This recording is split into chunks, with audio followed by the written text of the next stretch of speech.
What's going on, guys? It's HawkWX, and today I'm going to be showing you guys my global 2026 RLCS power rankings. If you enjoyed today's video, feel free to leave a like and subscribe. Thanks, guys. Now let's get into the video. Alright, guys, before we get into the power rankings, I want to read you guys this quick little unnecessary essay length heads up that I have for you. Alright, this video will only be covering 16 rosters, while there may be other NA and EU rosters that get announced that could be better than some of the next couple of rosters that I mentioned first in this video. I don't really care because those teams will not be better than any of the teams I have in the top 10 of this video. And I want to show some love to the other teams from smaller regions that deserve to be mentioned. Also, guys, I really wanted to make this video because I don't have that many opportunities to make videos while I'm up at college, so I kind of have to make videos when I have the chance. So I really wanted to just do this global power rankings video, and the rosters are starting to come together. But if any of the rosters that I mentioned on this don't end up happening, it's my fault, I guess. You're welcome for the misinformation. Also, guys, I have my biggest fan behind me today, so I think this is going to be a great video.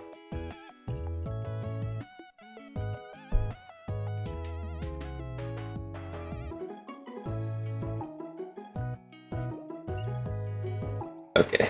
But yeah, guys, that's my biggest fan back there. Anyway, number 16, we have Catalysm, Kevin, and Sphinx. My main reasoning, this team could actually be pretty good, will be the best team in APAC, will likely never beat teams in the top 8, but could catch teams outside of the top 8 off guard. Potential top 9th to 12th at LAN is possible. Also, guys, I apologize if my biggest fan makes too much noise back there and comes through the mic. Could be annoying, but anyway. No offense to teams like this, guys, but I'm probably going to go a little bit quick through them because I want to spend more time talking about the teams that are like top 8 and above, even top 10 and above, but the top 8 and above, I think, I'm very confident in saying that they're the best 8 teams in the world right now.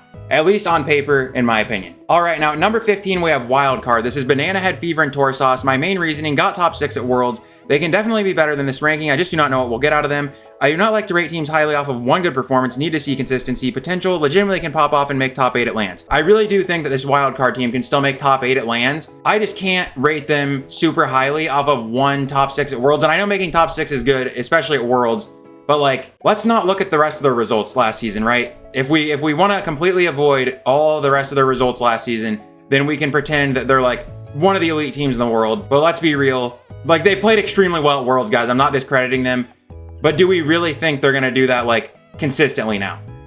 It's possible, but I think it's unlikely. But seriously, making top 6 at Worlds was incredible out of them. I genuinely didn't expect that. I don't think anybody expected it. And even if Dignitas and Furia weren't playing as well as they could have, it doesn't matter. If you can beat Dignitas or Furia, you were doing something right, regardless of the form that they were in. So that was good stuff out of Wildcard at Worlds. But anyway, let's move on to number 14. This is Team Secret. This is potential Team Secret, by the way. No idea if this is actually going to be Team Secret. But I'm assuming that this is probably a team that we'll see happen. Not sure, but I'm assuming. Drafinho, KV1, and Mata. This could just be misinformation. If it is what it is. But anyway, main reasoning. KV1 and Mata have found their form. Secret looked great all of last season after Birmingham. I see Drafinho being a great replacement for Swift. Could be the best team in SAM this season. I really do think they could be. I'm not super impressed by Furia right now, or at least lately. But anyway, potential top 8 at LAN is possible. Now moving on to number 13, we have Furia. As you can see, I'm not super high on the South American region currently. I did really like Secret, but Secret did just lose Swift. If they didn't lose Swift and it was the same roster, I would have them a lot higher on this list. But because I'm not sure what we'll see now out of Furia or Secret, because Secret lost Swift and Furia got Swift, I really don't know what to expect, especially with how Furia has been struggling. It's just strange. It's strange having Furia this low on a global power rankings list. But anyway, number 13, I have Furia, lost Swift and Yan. My main reasoning, not sure that Swift coming in can fix the issues that Furia has been having lately. Yan and Lost are questionable for me right now. We know this team is loaded with talent on paper, but will they put it together? I honestly don't know. Potential top 8 at LAN is possible. If they make LAN, you know they can make top 8. After what we saw at Worlds, after what we saw at Raleigh even, I genuinely don't know what we can expect to see from this team. They haven't made top 8 at the last 2 international competitions. And actually, I don't think they did at the Esports World Cup either. So to me, they've been on a little bit of a downtrend, and I basically just don't know if Swift can kind of stop that downtrend as much as Furia would like. It's very possible, but I just don't know what we'll get. I'm a lot more confident in the rosters that I have ahead of them on this. But anyway, now moving on to number 12, we have CRR, Joreuz, and Oaly. I think this will be a sneaky good team. I could see this team having a shot at making majors out of EU. I'll be interested to see how these players play together. Have them above Furia because I genuinely think they'd beat Furia. I really do. I think their structure would be better. I think that, honestly, there's an argument that these players are all 3 more talented than all 3 players on Furia's roster. I have not been super impressed with what I've been seeing out of Yan lately. If you would have asked me after Birmingham last year, or just this last season, I would have told you that Yan is definitely better, honestly, than all 3 of these players. But now I really don't know. It's up in the air. But anyway, potential making LAN is possible. If they make LAN, top 8 is possible. So, do I expect them to make LAN out of Europe? Not necessarily. But if they did, I think they'd probably have a chance at making top 8 at LAN, just because I think Europe is a very deep region that's going to have a lot of good teams. But there is definitely, to me, a clear top 4 or 5 teams in Europe that are going to stand out, that are ahead of this team on this list. But anyway, moving on to number 11, we have another European team. This is actually, as you can see, main reasoning, another French team, so they just automatically get to be high on a global power rankings list. But anyway, this is Matzer, Redosin, and Eugen. I have no idea what org's going to sign them, as well as this team. I don't know who's going to sign them. I've heard people saying Dignitas for them. No idea where that's coming from. But anyway, Matzer, Redosin, and Eugen, no idea who they might join to. I know NIP's looking to stay in Rocket League, so who knows? Maybe they'll sign one of these teams. No idea. Not going to speculate either. That's not what this video is for. But anyway, another French team. I believe Redosin will perfectly enable Eugen and Matzer. I think the success of this team will depend heavily on how consistent Matzer is, but I believe in him. I don't think Redosin and Eugen are questions. I think that I don't know what I'm going to see from Matzer. That's my main question.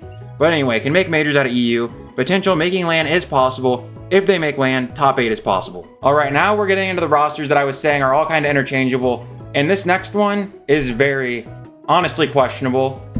No idea what we're going to see out of this team, regardless of like who is on the roster. But anyway, number 10, Gen.G Mobile 1 Racing. As you can see, I have rumored underlined and italicized, and that's because it says Justin, Rise, and Magic Bear. This isn't confirmed. Rise has been rumored to come over and join Gen.G, but Rise has been rumored to come over to NA multiple times and it's never happened. So honestly, I have a feeling that this probably won't end up happening. I feel like it's just more likely that Justin and Magic Bear are going to pull someone else from NA to play with them, whether that's like Mech, whether that's like 5UP, whether they stick with Cheese, whether they pull someone else that I'm just not thinking of right now. I have no idea. But I put Rise down because it's rumored. And I do think that he would be the best option. If it could happen, I think he'd be the best option for their roster. But honestly, regardless of who they pick up, I don't think it'd really change where I have them on this list necessarily. Main reasoning, honestly, whether they get Rise or not would not really change where I have this team, but having Rise does make me believe this team would be more consistent and have a higher floor. I think that if they got Rise, their floor would be higher than when they had Cheese, and their ceiling would also be higher. So that does mean, yes, I think that they would be able to finally get over that hump and probably make it into top 8 at LANs, but I don't know if they actually would do that or not. It's just they have plenty of talent to make top 8 at LANs. I just don't know if it's going to happen. Like, I don't know, man. I'd expect them to make every LAN and to be top 8 gatekeepers. Very talented team. Will they put it together? That's always the question with Gen.G. You know what they can do, but will they actually do it? Potential top 8 at LAN is possible. But if this team, regardless, honestly, of who Justin and Magic Bear's third is, I do think they'll probably make every LAN out of NA. But anyway, now we're moving on to number 9, and we got GeeKay Esports. This was one that got kind of confirmed. GeeKay has been on Twitter tweeting apparently lately, like literally they just keep saying apparently. So what does that mean? It probably means that Monkey Moon is going to get signed. Just kidding. Sorry, that's not even, okay, anyway.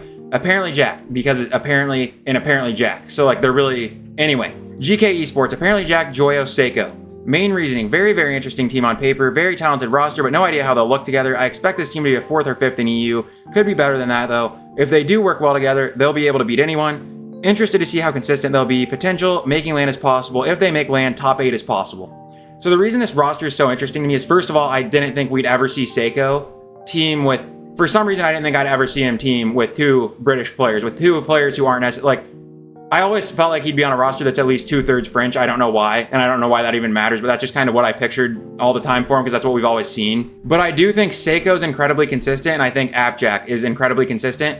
I do think Joyo is a lot more variable in terms of what you're going to see from his play style. Like, you can see him play extremely well. You can see him play maybe not as well, but Joyo never plays bad. Like, he never, ever plays bad, but he sometimes just doesn't play as good as he could. But I think that APAC and Seiko will probably give Joyo a more consistent play style that will help him more, I guess, to play at that highest level that he can play at more consistently. So I do think that GeeKay is just a weird one for me, man. I really don't know what their ceiling is or what their floor is. I would think they genuinely can make majors in EU. I would think that they can be, I think they could win regionals in EU. Like, if they play well enough. I just don't know what we're going to get out of them. Like, it's just, they're a big question mark to me. I just don't know what these 3 players are going to play like together. That's really all it is for me to have them at number 9 here. But anyway, now we are moving on to number 8, and I have Space Station Gaming. I know that some of you guys might think that I could have, and honestly, they are pretty interchangeable, I think, between these two. Or, sorry, I went back too far. Between GeeKay and Space Station. But I have Space Station here just because I think, honestly, on paper, I do think they're a more talented roster. I do think that maybe these players would be more consistent. I honestly have no idea. I do think Space Station is just, honestly, Chronic and Reveal are both extremely consistent. It's just going to be Diaz is my question mark. So, number 8, Space Station Gaming, Chronic, Diaz, Reveal. My main reasoning, like GeeKay, I'm very interested to see how these players will look together. Loaded with talent, but I'm not sure if they will work well together. Expect them at every LAN regardless. With a good playstyle, this team could beat anyone in the world on their day. I feel like Chronic and Reveal do not need questioned here. More concerned about what we will see from Diaz, but I think he will fit in well on such a talented roster here, and with Chronic's leadership, potential top 8 at LAN is possible. Winning a LAN is not impossible. So now you can see here, let's look at these ones. Top 8 is possible. Top 8 at LAN is possible. Now you see winning a LAN getting mentioned. It does say not impossible because that means, like, I don't think it's going to happen. But could they, like, theoretically completely pop off and maybe win a LAN? Yes, it's actually possible. Is it like a 0.1% chance? Probably. But does that mean there is still a chance? Yes, it does. So I put not impossible. But this is, in my opinion, once you get into this top 8 that I have here, truly, if someone is popping off playing as well as they can probably win the whole thing. And I think you can throw GeeKay in that too. But anyway, not sure about Gen.G, man.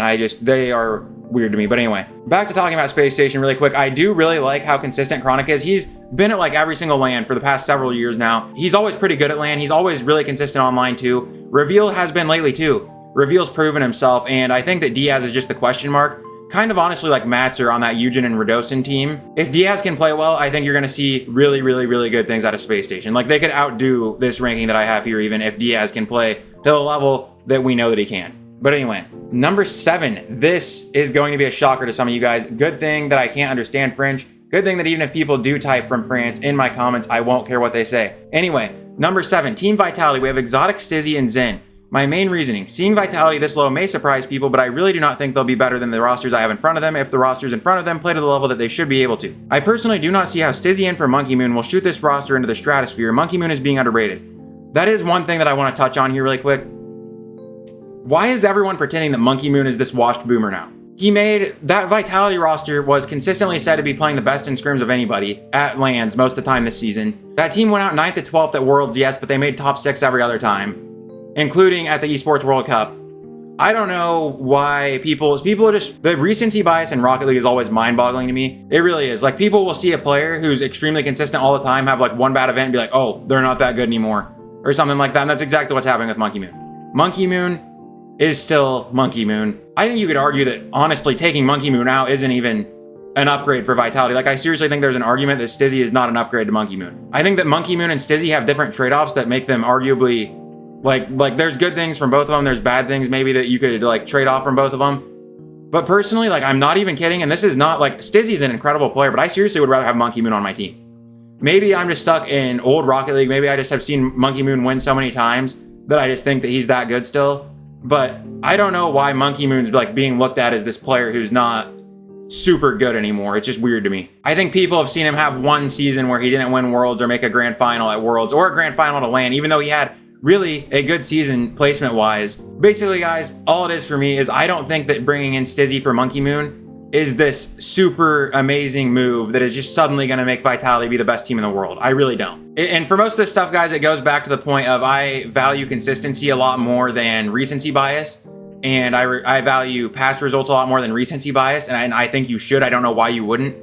Let's look back at Monkey Moon's past placements besides Worlds.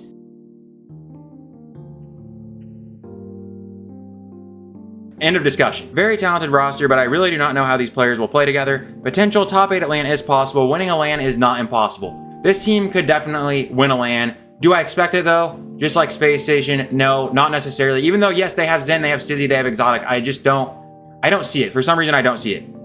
I think it's possible, but I don't see it. But anyway, I'm really interested to see what you guys are going to think of my whole top 8 here, because I'm actually extremely confident where I have teams rated here in my top 8. But yeah, I'll be interested to see what you guys think. And it's obviously not objective. Like, you literally can flip around most of these teams and it's accurate still. But yeah, I don't know. I'll just be interested to see what you guys think. And by the way, I do want to clarify, I still think that Zen is one of the best players in the world. You could argue he's top 5. You could argue he's top 3. You could still argue that individually he's the best player in the world. But like, you guys have to understand that this is a team game. Like, you can't just be a one-man team and win everything. It doesn't happen. But anyway, let's move on to number 6. We have Gentlemates Alpine. Yes, I do think that Gentlemates is better than Vitality, or could be better than Vitality. I know that might sound crazy to you guys. I know this could sort of be recency bias, but I do really like what Nas and Oski have been looking like lately. And I do think that Nas and Oski are very strong players on paper. I think Archie is a very good player. Archie was really good all season. Oski's always really, really good. Nas was like the little question mark for me, but he's obviously figured it out. And because of that, I think Gentlemates are going to be really good this season. But anyway, Gentlemates Alpine, this is Archie, Nas, and Oski. My main reasoning, this roster grows on me more and more the more I think about them. I could legitimately see this team being the best in Europe this season. Oski continues to get better and better, Archie plays his role perfectly, and Nass seems to have gotten comfortable with a consistent playstyle as of the end of this season. Insane offensive firepower, potential top 8 at LAN is expected, winning a LAN is possible. Alright, so now you see how on this space station and this vitality thing, I have top 8 at LAN is possible. Now I have expected. I would expect this Gentlemates team to be at every top 8 if they make a LAN. I do think so. I think they should be. There's no reason for Archie, Nass, and Oski to not make top 8s at LAN. They're too talented. Like, literally straight up, they're too talented. And also, you can see it says winning a LAN is possible. Here you see not impossible, like capitalized, because I'm saying I think it's not going to happen, but there's a small chance. I do actually think there's a pretty significantly bigger chance that Gentlemates could win a major than I think that Vitality or Space Station could. Do I think that I expect Gentlemates to win a major this season? Not necessarily. But do I think, like, if they were to win one, would I think it's that crazy? No, not really. Like, I could see it happen. With these teams, I would be more surprised.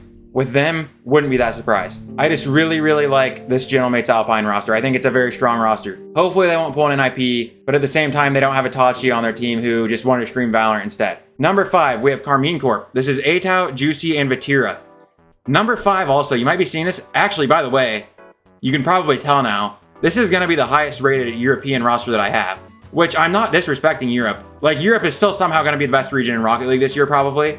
But on paper, I don't think they necessarily have the strongest rosters in the world. On paper obviously doesn't matter. Like, this game isn't played on paper, but for global power rankings before a season starts, it kind of is an on paper thing. It really is. In game, I don't know what I would predict between these teams, but on paper, when no games have been played yet, when this is a completely new season, you do kind of have to do your power rankings based on paper. So for that reason, I do think that Karmine goes here because I do think on paper there are 4 rosters ahead of them that are probably better on paper. But anyway, number 5, Karmine Corp, Atao, Juicy, Vatira. Main reasoning, losing Joreuz is a big deal to me, but this team is still stacked with talent.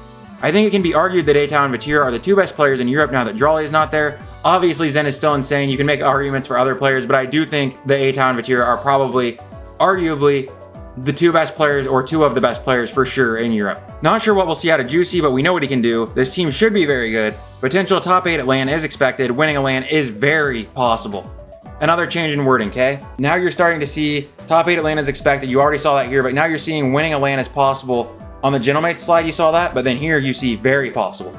That's because now we're getting into teams where, like, if they want to LAN, it's like, oh, yeah, not surprising. Like, next season, like, just think about it. This upcoming season, you hear Atao, Juicy, and Vatira won a major. Would you be surprised?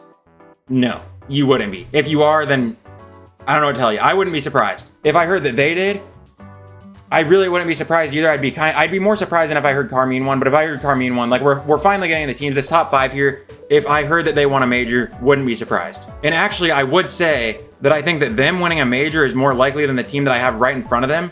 But I think on paper, the team that I have right in front of them is more talented. Number 4, Shopify Rebellion. Like I was just saying, if First Killer, Kofor, and LJ won a LAN, I would actually be more surprised than if Karmine won a LAN. But I think on paper, First Killer, Kofor, and LJ are a more talented roster than Vatira, Atao, and Juicy. But both rosters are elite. Like, they are both elite rosters. But anyway, Shopify Rebellion at number 4. We have First Killer, Kofor, and LJ. Main reasoning, Kofor seems like the absolute perfect fit for LJ and First Killer. I expect this team to be very fast, aggressive, and mechanical. Having Violent Panda as a coach genuinely means a lot to me as far as what I expect out of this team. I think he will give them a great playstyle.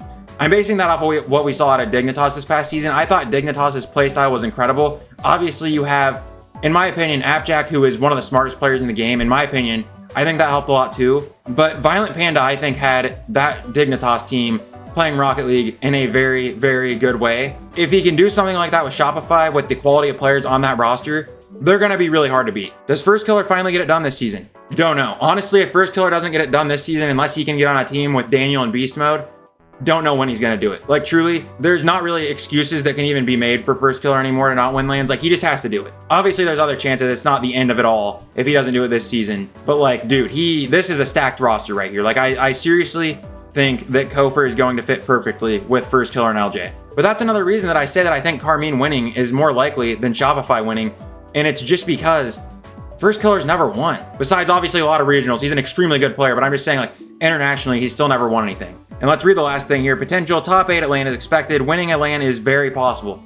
So we have the same thing here for Karmine and for Shopify. I think both teams, if they won a major, I wouldn't be surprised. The only thing I would be surprised about is honestly that First Killer got it done. because it seems like he just like has some kind of curse where he can't end up winning lands. But if they won, with the level of talent that's on the Shopify roster, it wouldn't surprise me at all if I heard they won a major. Like, it genuinely wouldn't surprise me at all. But yeah, guys, now that we're moving on to these top 3 rosters here, I would say that these rosters are the favorites to win the lands and to win Worlds this season. Will they do it? I don't know, but I think these are the favorites on paper for sure. Number 3, Twisted Minds, Monkey Moon, Nupo, and TRK 511. First of all, look at the roster. Monkey Moon, Nupo, TRK. Nupo is arguably individually the best player in the world. TRK is insane still. And Monkey Moon is being so incredibly underrated. It makes no sense to me. This team is probably going to be the team that like you hear players being like, yeah, they were the best team at scrims. Like something like that. I wouldn't be surprised at all. This is just going to be a really damn good team, man. I don't see this team possibly not being good. But anyway, number 3, Twisted Minds, Monkey Moon, Nupo, TRK 511. My main reasoning. Twisted decided to lock in with their oil money. I don't actually know if they're backed up by oil companies or something. I'm just assuming.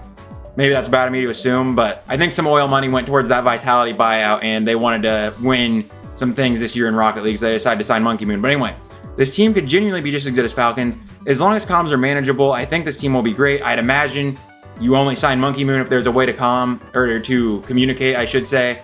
If there's not a way to communicate, then they wouldn't sign him, so I'd assume comms are manageable. If not, stupidest decision of all time. So really, why is that point even on there? Anyway, I see Monkey Moon slotting in perfectly with the way TRK plays, and I think he'll enable Nupo very well. Potential top 8 at LAN is expected. Winning a LAN is extremely...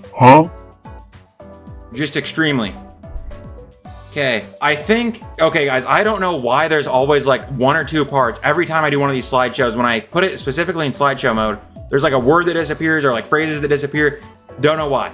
That's supposed to say extremely possible. I don't think it's supposed to say extremely likely. I think it's supposed to say extremely possible, which is a difference between these ones. Very possible to extremely. If I heard that Twisted won a major, would not be surprised at all. Now, guys, we're going to move on to the top 2. And these are the teams that I would say are the favorites this season. These are the teams that everyone's going to be trying to beat this season, and the teams that are probably expected to win the lands and to win Worlds this season. At least until we're shown something that says they shouldn't be the ones that are the favorites and expected to win everything this season. And the first one of those 2 is Team Falcons. Yes, there's an argument that on paper, maybe they look slightly stronger than NRG, but honestly, after the way NRG played at Worlds and from what I've seen from NRG the past couple of seasons now, and how they continue to get better, I still think NRG is... You guys can think that I'm crazy. I really do still think, genuinely, and I am an NA fan, but I'm not even saying this because I'm an NA fan. I actually still think that NRG, on paper, is a better roster. I truly, genuinely do. Team Falcons, number 2, we have Drawley, Kaliers, and Ruwas. Added Drawley to the arguably highest firepower duo in the world, who just got second at Worlds. This will likely be the fastest and highest firepower offense in the world. If they're peaking, few other teams would be able to handle them, and they'd also have to be peaking. One of those teams is NRG that can put up with them. Another one is, I don't know if Shopify can do it if they're peaking. Karmine probably can. I don't know. Good luck. If Falcons is peaking, good luck. I do not see a world where this team does not make every top 4 unless they have one hell of a bracket or choke, which is possible. Teams can choke. Teams cannot play like they're supposed to. Teams can just have a really tough bracket where they're playing other really, really good teams that are playing really well, and then they get knocked out unexpectedly. But I would say it's a pretty safe bet to say that you expect Falcons to be in every top 4 this season. Potential top 8 at LAN is guaranteed. Big difference in wording there. Every other one you've seen expected, and it's for top 8. For this, you see top 8 is guaranteed. Like, it's not just expected. Like, you see this team make a LAN, they are going to be top 8. If they don't make top 8, then they probably didn't get on the plane to show up to the LAN, because there's no way they don't make top 8. But anyway, potential top 8 at LAN is guaranteed. Winning a LAN is likely. You see the difference in wording here. So this is supposed to say extremely possible. This is supposed to say very possible. Well, it does say very possible. That's supposed to say extremely possible. Now it says just likely. That is because I would expect this team to win a major or to win Worlds and to do very well at LANs this season overall. And now moving on to who I think is the number 1 overall favorite. It makes sense. They just won Worlds and I've been talking about them. It's NRG. It's Atomic. It's Beast Mode and it's Daniel. NA's finest. Anyway, okay. Main reasoning. The world champions. I know Falcons added Drawley, but NRG just handled Falcons, and I do not think it's fair to TRK to act like bringing in Drawley would have changed the result of that series.